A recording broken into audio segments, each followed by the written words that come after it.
आजपासून 10वी परीक्षेला प्रारंभ झाला। पहिला पेपर मराठीचा होता।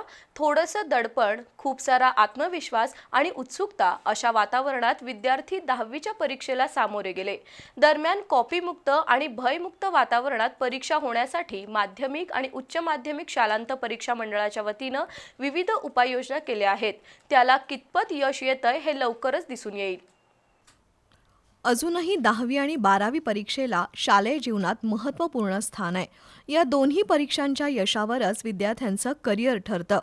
10 फेब्रुवारीपासून 12वीची परीक्षा सुरू झाली आहे, तर आजपासून 10वीची परीक्षा सुरू झाली। कोल्हापूर विभागात 1,32,873 विद्यार्थ्यांची 10वी परीक्षेला नोंदणी झाली आहे। कोल्हापूर शहरासह संपूर्ण विभागात 362 परीक्षा केंद्रांवर या परीक्षा सुरू झाल्यात। आज 10वीच्या परीक्षेचा पहिला पेपर मराठीचा होता। पालकांकडून, मित्रमंडळींकडून ऑल द बेस्टच्या शुभेच्छा घेऊन विद्यार्थी मोठ्या आत्मविश्वासानं या परीक्षेला सामोरे गेले।